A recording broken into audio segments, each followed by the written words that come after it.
Assalamualaikum warahmatullahi wabarakatuh. Alhamdulillahi rabbil alamin wa bihi nasta'inu ala umuri dunya waddin. Wassalatu wassalamu ala asrafil anbiya'i wal mursalin habibina wa nabiyyina Muhammadin wa ala alihi wa sahbihi ajma'in.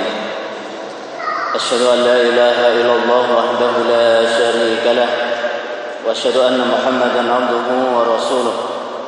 Allahumma salli wa sallim wa barik ala Muhammadin wa ala alihi wa sahbihi ajma'in. Amma ba'du.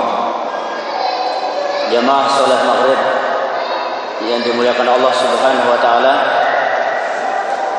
Alhamdulillah, puji syukur kehadirat Allah Subhanahu wa taala atas segala limpahan nikmat-Nya yang telah Allah berikan kepada kita, sehingga pada kesempatan malam hari ini salah satu kenikmatan itu kita bisa bertemu, bermajelis bersama, saling menasihati di dalam kebenaran, saling menasihati di dalam kesabaran, saling menasihati di dalam hak sesama kaum muslimin. Salawat dan salam senantiasa Allah limpahkan kepada teladan kita Nabiullah Muhammad sallallahu alaihi wasallam. Beliaulah sebagai penutup para nabi dan rasul yang telah Allah utus di muka bumi ini untuk menyempurnakan syariat yang Allah turunkan kepada umat manusia, yang telah menunjuki kepada manusia akhlak yang mulia, yang telah menunjuki kepada manusia jalan kebenaran menuju kepada Allah Subhanahu wa taala. Dan beliaulah orang yang paling paham akan hak Allah Subhanahu wa taala di antara seluruh manusia. Hadirin wal hadirat jamaah yang dimuliakan Allah Subhanahu wa taala, sebelumnya kami ucapkan jazakumullah khairan. Terima kasih banyak kepada pengurus Masjid Al-Ikhwan yang memberikan kesempatan kepada kami untuk menyampaikan ceramah ataupun tausiah pada kesempatan malam hari ini, dan juga kepada hadirin yang masih bertahan di masjid ini kami ucapkan banyak terima kasih. Semoga Allah Subhanahu wa taala senantiasa membalas kebaikan Anda semuanya. Hadirin wal hadirat jamaah yang dimuliakan Allah Subhanahu wa taala, pada kesempatan malam hari ini izinkanlah saya menyampaikan satu tema, yaitu berkaitan tentang hak seorang muslim terhadap muslim lainnya. Dalam sebuah hadis yang diriwayatkan oleh Imam Bukhari dan Muslim dari sahabat Abu Hurairah radhiyallahu anhu, beliau menuturkan, sami'tu Rasulullah sallallahu alaihi wasallam yaqul, haqqul muslimi 'alal muslimi khamsun. Haqqul muslimi 'alal muslimi khamsun. Raddus salam wa iyadatul marid wa tiba'ul janaiz wa ijabatud da'wah wa tasmitul 'atis. Abu Hurairah radhiyallahu anhu menuturkan, aku mendengar Rasulullah sallallahu alaihi wasallam bersabda, hak seorang muslim terhadap muslim lainnya ada 5. Ada 5 hak seorang muslim terhadap muslim lainnya.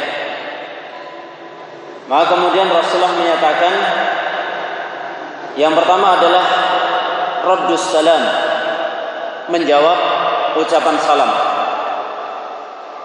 Yang kedua, iyadatul marid, menjenguk orang sakit.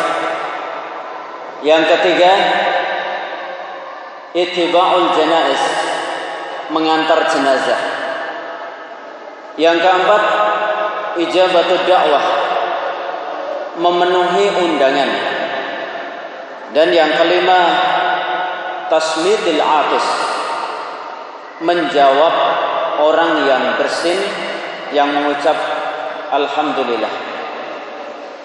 Ini dalam hadis Bukhari dan Muslim. Kemudian di dalam riwayat Imam Muslim dari Abu Hurairah radhiyallahu an bahwa Rasulullah sallallahu alaihi wasallam bersabda, "Haqqul muslimi 'alal muslimi sittun.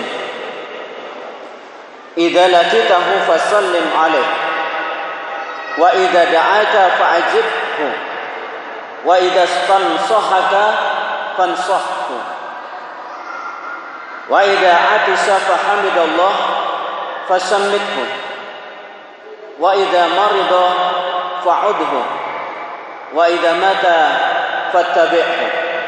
Rawahu Muslim. Dari Abu Hurairah radhiyallahu anhu berkata bahwa Rasulullah SAW bersabda, hak seorang muslim terhadap muslim lainnya ada 6. Yang pertama, idza laqitahu fasallim alaih. Jika kamu bertemu maka ucapkanlah salam. Wa idza da'aka fa'ajibhu. Jika dia menyeru atau memanggilmu, maka penuhilah undangannya, penuhilah seruannya. Wa idza stansahaka fansahhu. Dan jika dia meminta nasihat kepadamu, maka berilah ia nasihat. Wa idza marida fa'udhu. Dan jika dia sakit, maka jenguklah. Idza atisa fahamidallah fasammithu. Jika dia bersin kemudian mengucapkan alhamdulillah, maka jawablah ucapan tersebut. Yang terakhir, wa idza mata fattabi'. Dan jika dia meninggal, maka iringilah jenazahnya. Hadirin wal hadirat yang dimuliakan Allah Subhanahu wa taala.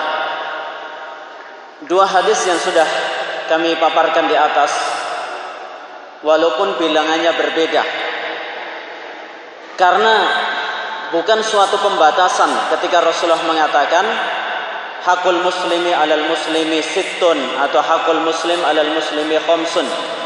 Hak seorang muslim terhadap muslim lainnya ada 6. Dalam riwayat lain ada 5. Maka ini menunjukkan apa?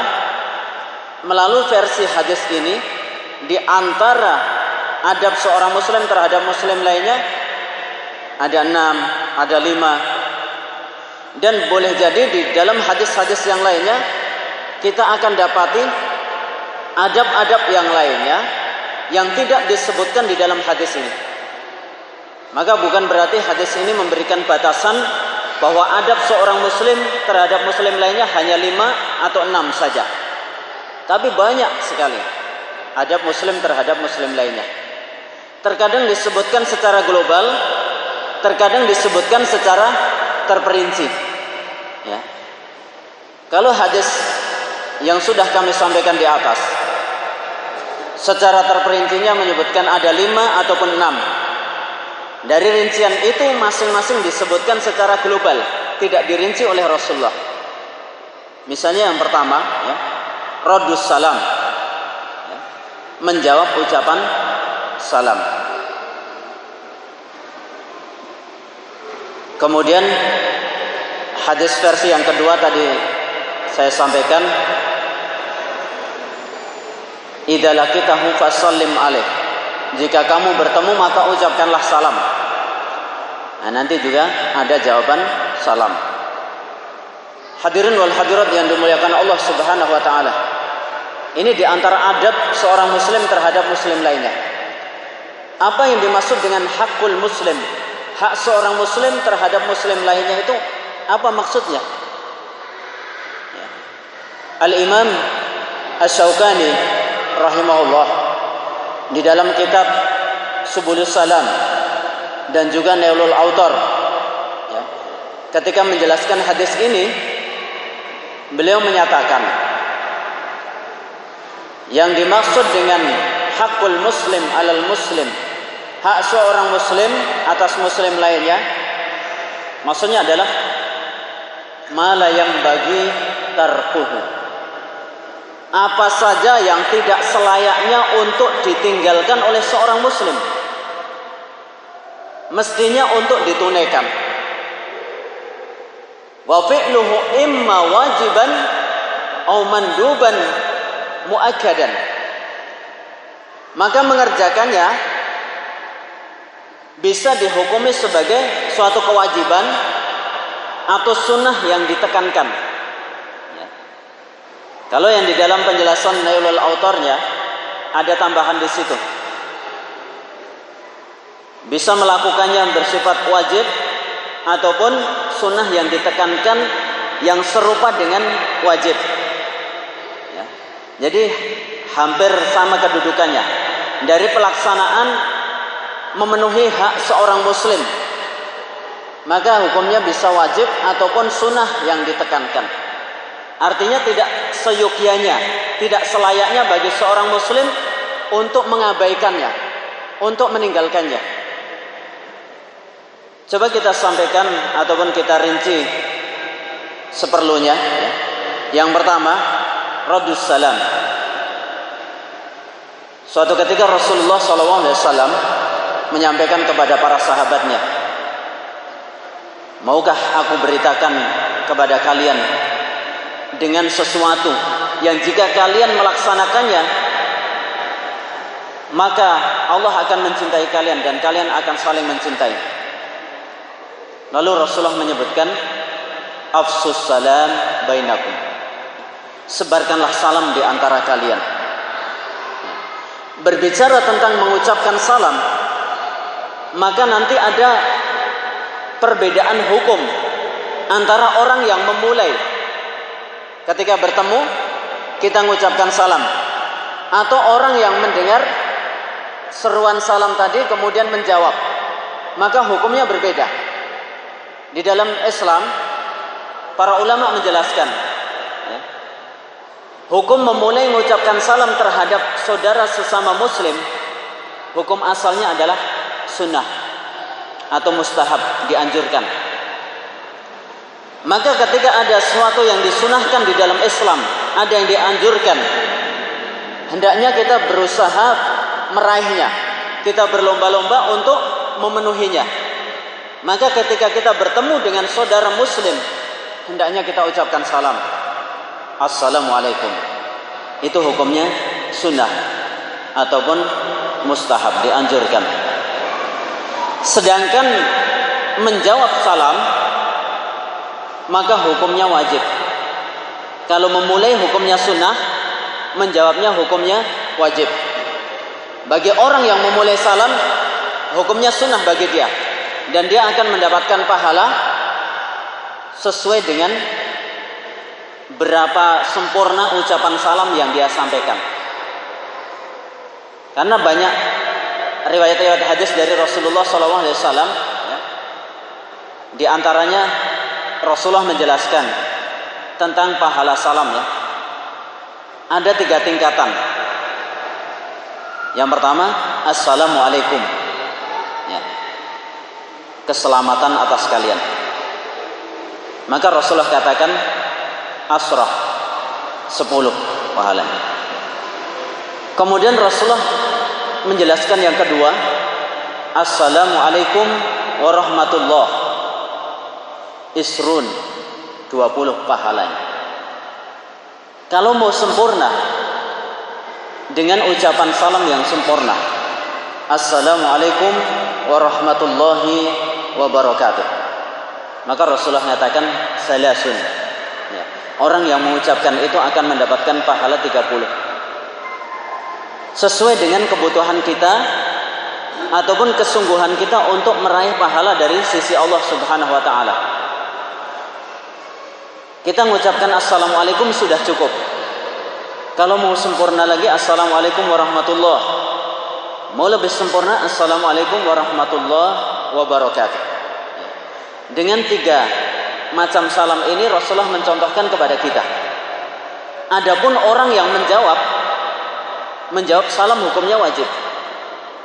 Maka kalau ada orang mengucapkan salam kepada kita, kita wajib untuk menjawab, karena dia memiliki hak untuk dijawab. Jadi orang yang memiliki hak, mestinya pihak satunya untuk memenuhi hak dia, karena baginya adalah satu kewajiban, sehingga dia mestinya menjawab salam itu. maka dia boleh menjawab salam sesuai dengan kalimat yang diucapkan oleh orang yang memulai. Misalnya orang yang memulai, Assalamualaikum, kita jawab, Waalaikumsalam. Bagi orang yang menjawab salam, dianjurkan untuk menjawab dengan jawaban yang lebih sempurna, lebih baik daripada yang memulai. Walaupun orang yang memulai mengucapkan Assalamualaikum sampai di situ saja, maka orang yang menjawab itu bisa menyempurnakan dengan menjawab Waalaikumsalam warahmatullahi. Bahkan dianjurkan juga untuk menyempurnakan jawaban Waalaikumsalam warahmatullahi wabarakatuh. Intinya apa? Orang yang menjawab salam hendaknya menjawabnya tidak lebih kurang, ya. Minimal sama dengan yang memulai.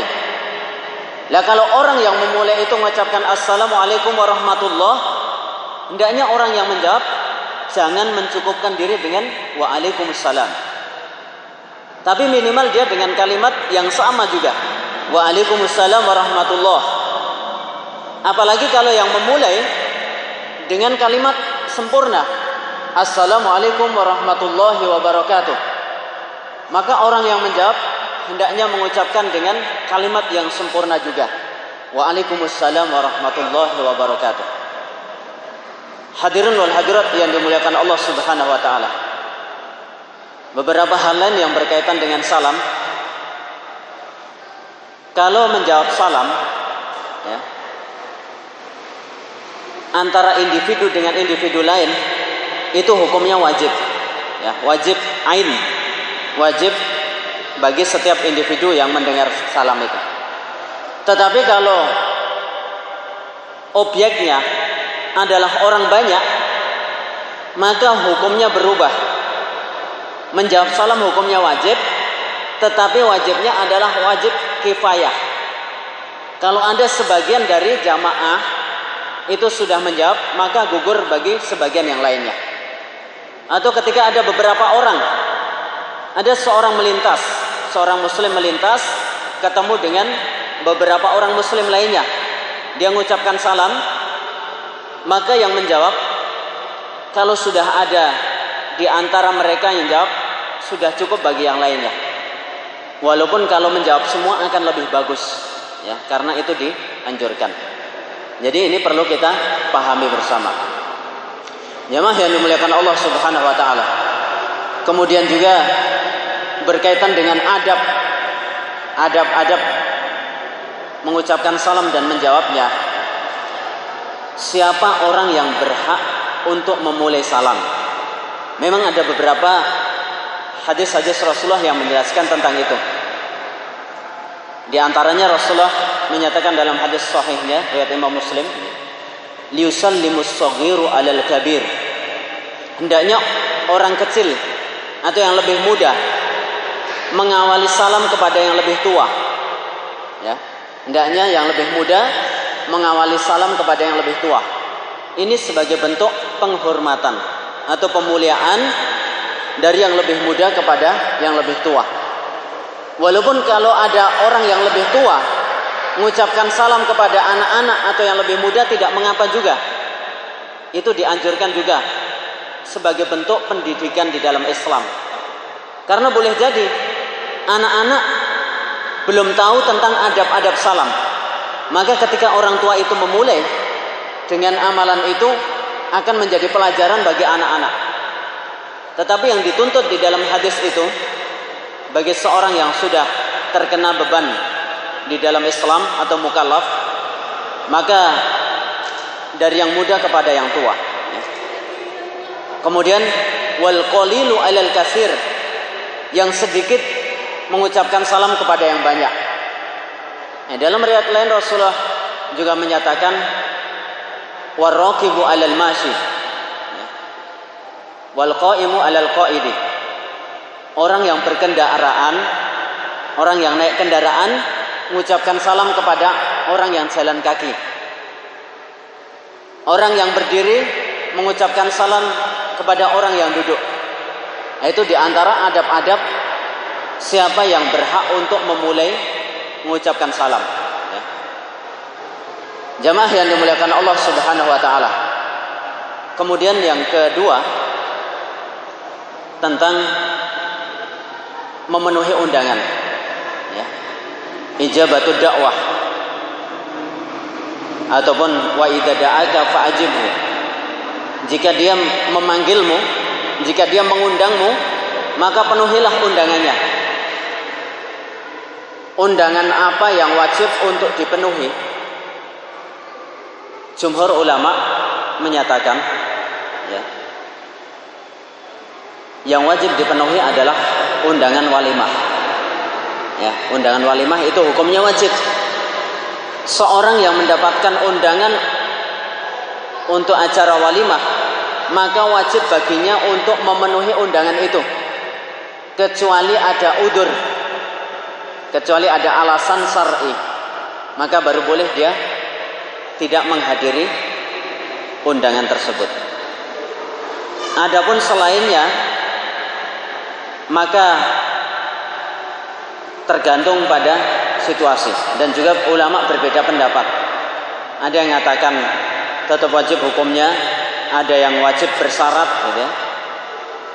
Maka yang lebih kita rinci misalnya kepada undangan yang sifatnya wajib, ya.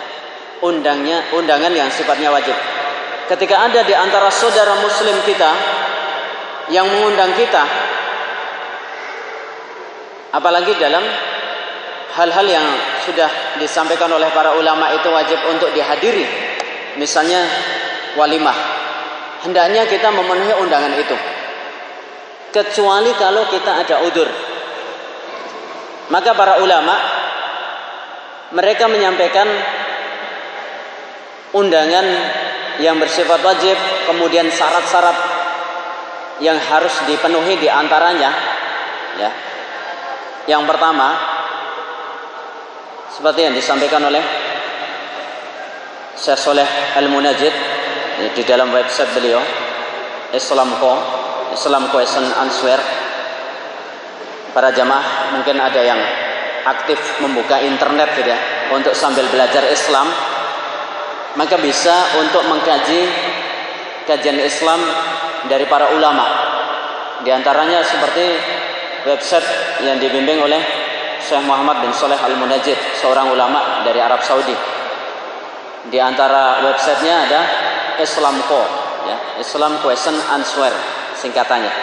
Nah, di situ ada Islam tanya jawab, dan sudah diterjemahkan ke berbagai bahasa, mau bahasa Arab, bahasa Indonesia, ya, bahasa Cina, bahasa Urdu, itu ada. Ya, tinggal kita mencari bahasa apa yang mau kita minati. Ya, tentunya secara umum kita di Indonesia cari yang berbahasa Indonesia bisa juga. Kalau ada yang bisa berbahasa Arab, silahkan cari dengan versi Arab, itu tentunya lebih lengkap.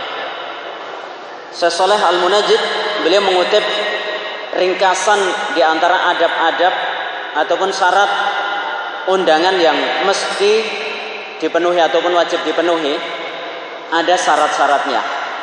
Beliau menukil dari yang diringkaskan oleh Syekh Muhammad Shalih Al-Utsaimin rahimahullah. Di antaranya yang pertama, bahwa di dalam tempat acara itu ataupun resepsi acara, pelaksanaan acara, tidak ada kemungkarannya. Tidak ada kemungkarannya. Karena kemungkaran menyelisihi Islam. Kalau tidak ada kemungkaran di dalam acara tersebut, misalnya walimah, ya, kita penuhi. Kemudian ada kondisi kedua, terkadang di dalam acara itu ada kemungkaran, maka kalau itu acara walimah tetap wajib dipenuhi. Tetap wajib dipenuhi dengan pertimbangan apa? Kalau kita bisa mengingatkan supaya kemungkarannya ditinggalkan, ya, supaya kemungkarannya ditinggalkan. Tetapi kalau di antara kita yang mendapatkan undangan walimah misalnya, kemudian ada kemungkaran di situ, ya, ada pesta macam-macam lah, mengundang artis dan lain sebagainya untuk joget, orang Bugis mengatakan mungkin cendoleng-doleng dan lain sebagainya, ya. Itu menurut syariat Islam kan mungkar ya. Kalau sekiranya dia tidak bisa untuk mengingkari kemungkaran itu, maka tidak ada kewajiban bagi dia untuk menghadirinya. Ya, tidak ada kewajiban bagi dia untuk menghadirinya. Lah terkadang muncul pertanyaan, terus bagaimana? Itu keluarga kita, saudara kita, nanti memutus hubungan kekeluargaan. Kita bisa menghadiri bukan pas saat ada acaranya itu, ya, acara yang ada kemungkarannya. Kan acara walimah kadang bisa diadakan 2 hari dan lain sebagainya. Jadi ketika tidak tepat pas adanya kemungkaran di situ, kita bisa hadir juga gitu. Jamaah yang dimuliakan Allah Subhanahu wa taala. Itu diantaranya ya. Di antara yang menjadi syarat dipenuhinya undangan yang wajib ya. Jadi tidak ada kemungkaran yang diadakan di dalam acara itu. Kemudian di antara syarat lainnya, dia tidak bertepatan dengan adanya kewajiban lain bagi kita, sehingga kita menggugurkan kewajiban kita. Misalnya apa Pak?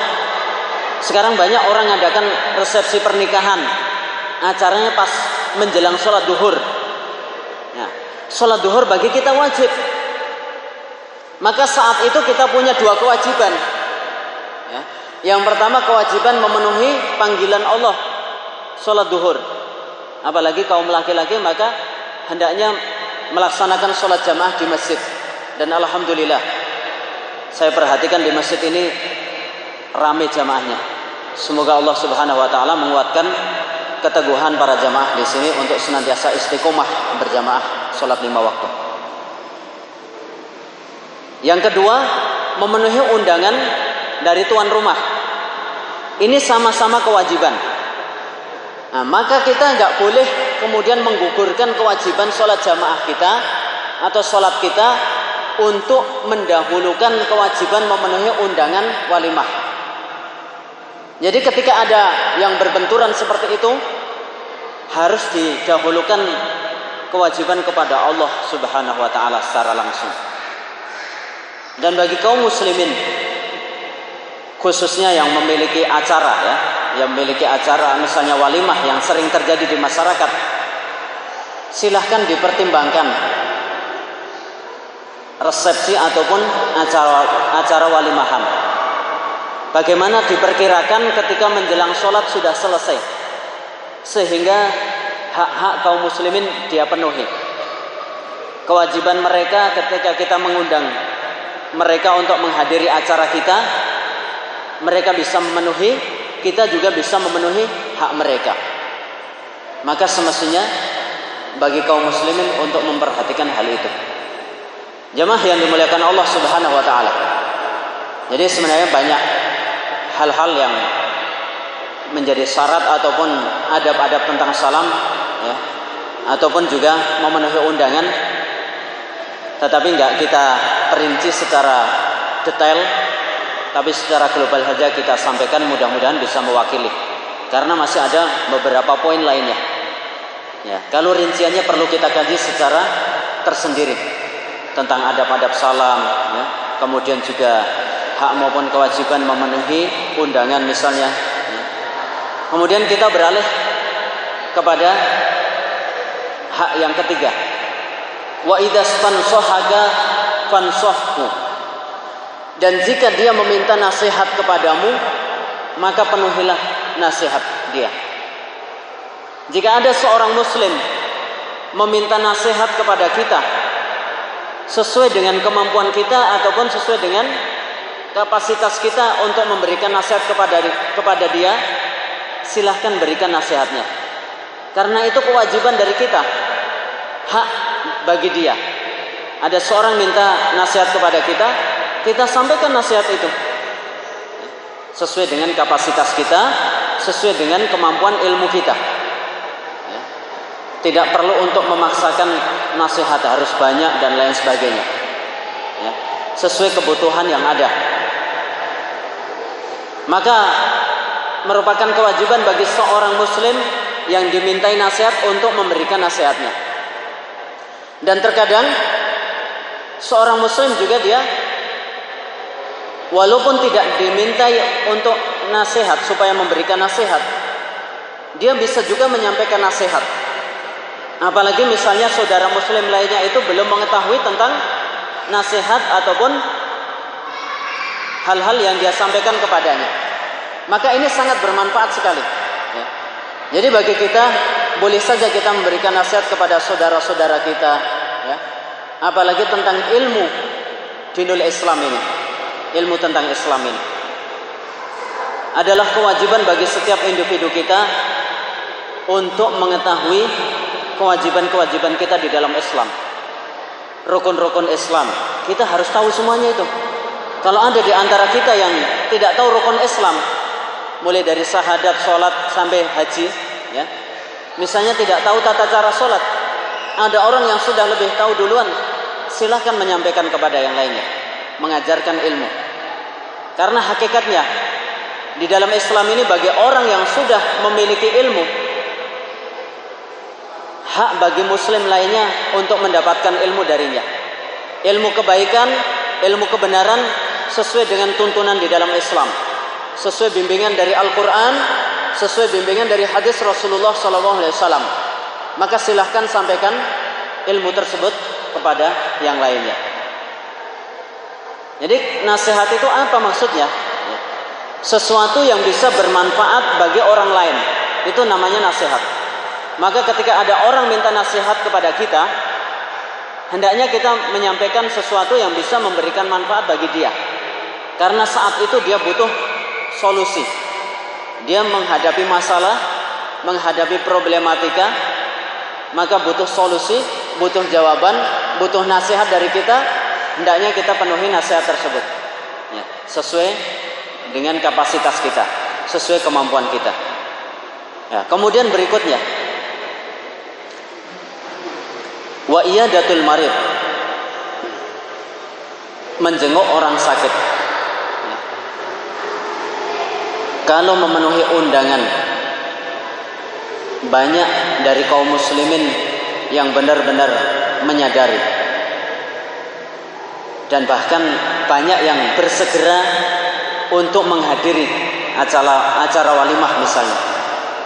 Tapi terkadang kasihan saudara-saudara kita yang sakit, apakah di rumahnya atau di rumah sakit, mereka berhak untuk mendapatkan kontribusi dari kita. Hadirnya kita di hadapannya merupakan salah satu sebab juga sebagai penguat akan kesehatannya. Karena kadang orang sakit itu bukan murni dari fisiknya, tapi boleh jadi karena batinnya ya, yang kemudian merembet ataupun berpengaruh bagi fisiknya. Akhirnya dia demam dan lain sebagainya karena ada masalah dengan saudaranya misalnya, akhirnya sakit. Maka ketika kita tahu ada saudara kita yang sakit, mari kita jenguk dia. Kita punya kewajiban untuk menjenguk saudara kita yang sakit. Kita hibur dia, kita doakan dia. Adab-adab menjenguk orang sakit itu juga ada adabnya, ataupun doa yang bisa kita sampaikan kepada orang sakit. Misalnya kita doakan dia, la ba'sa tahurun insyaallah ya, tidak mengapa, suci insyaallah. Kalau Allah menghendaki, maka boleh jadi Allah akan segera menyembuhkannya. Dan bagi orang yang sakit itu juga ada adabnya, ada adab-adabnya. Bagaimana supaya dia tidak cenderung untuk seolah-olah tidak menerima takdir dari Allah. Dia bersabar terhadap sakitnya. Kalau memang dia berkeinginan untuk cepat sembuh, boleh dia minta kesembuhan kepada Allah. Kalau dia bersabar atas sakitnya dan dia mampu untuk menahannya, itu adalah lebih baik bagi dia. Tapi tentunya ketika orang ingin kemaslahatan dunia terpenuhi, maka pengen sembuh dari sakitnya, ya sesuai dengan hajat dia. Yang penting dia bisa bersabar atas sakitnya ya, menerima takdir dari Allah Subhanahu wa taala. Insyaallah adalah kebaikan yang akan dia terima. Maka seperti di dalam hadis sahih Muslim ya, Rasulullah pernah bersabda, ajaban li amril mu'min, ajaban li amril mu'min. Inna amrahu kullahu lahu khair. In asabathu sarra syakara wa in asabathu dharra sabara. Sungguh menakjubkan urusan seorang mukmin. Dalam segala kondisi dia senantiasa dalam keadaan yang baik. Kalau Allah karuniakan kelonggaran, kelapangan, kenikmatan, kesehatan, maka dia bersyukur dan itu merupakan hal yang baik baginya. Dan jika Allah timpa dengan ujian, cobaan ataupun musibah, maka dia bersabar dan itu merupakan hal yang terbaik baginya.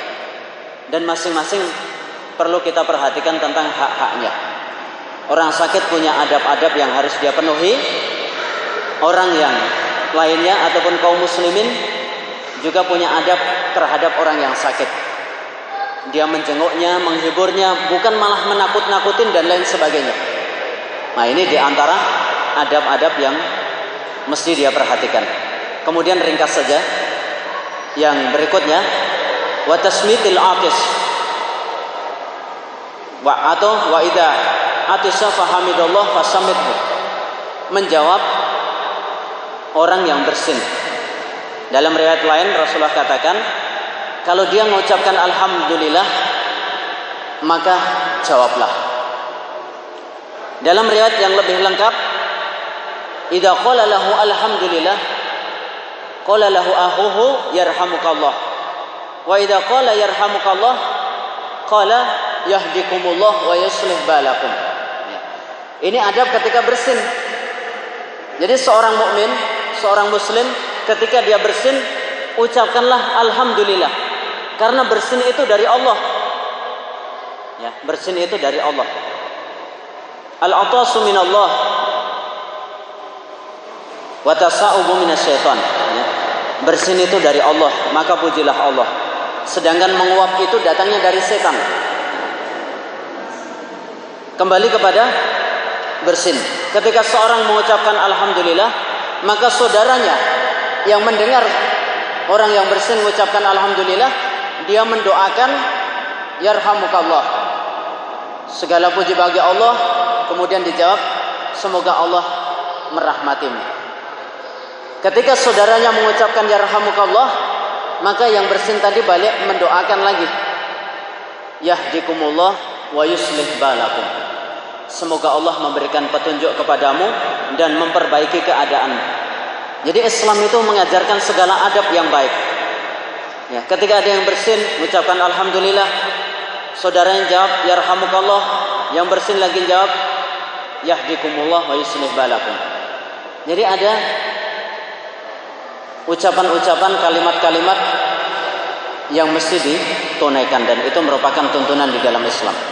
Yang terakhir sebelum saya tutup, yang keenam, wa idza mata fattabi'hu. Jika dia meninggal, maka iringilah jenazahnya. Adab-adab mengiringi jenazah, ya. Mulai dari dia menghadirinya, ya, kemudian menyolatinya, sampai mengiringi jenazah sampai kuburan, sampai dimakamkan. Ya. Kalau seorang itu mengiring jenazah, Rasulullah mengatakan lahu qiratun. Dia mendapatkan satu qirat. Dan Rasulullah ditanya para sahabat, apa itu satu qirat? Rasulullah mengatakan mislul jabalain azimain. Seperti dua buah gunung yang amat besar. Jadi pahala orang yang mengiring jenazah. Kalau dia mengantarnya sampai, yang pertama dia menyolati, ya, menyolati dapat pahala satu qirat. Mengantarnya sampai ke kuburan, sampai dimakamkan dapat 2 qirat. Nah, 2 qirat itu diumpamakan oleh Rasulullah, wa mal qiratani, Rasulullah menjawab mislul jabalain azimain. Apa itu 2 qirat wahai Rasulullah? Beliau menjawab seumpama 2 buah gunung yang besar. Jadi amat mulia orang yang menyolati jenazah seorang muslim yang meninggal dunia, kemudian mengantarnya sampai pemakaman, sampai dia dikuburkan. Jamaah yang dimuliakan Allah Subhanahu wa taala, demikian yang dapat saya sampaikan pada ceramah kesempatan malam hari ini. Semoga dapat bermanfaat bagi diri saya dan juga jamaah sekalian. atas segala kesalahan maupun khilafnya. Saya istighfar kepada Allah, kemudian minta maaf kepada para jamaah sekalian, dan kalau ada benarnya itu datangnya dari Allah Subhanahu wa taala. Subhanakallahumma bihamdika asyhadu an la ilaha illa anta astaghfiruka wa atubu ilaik. Assalamualaikum warahmatullahi wabarakatuh.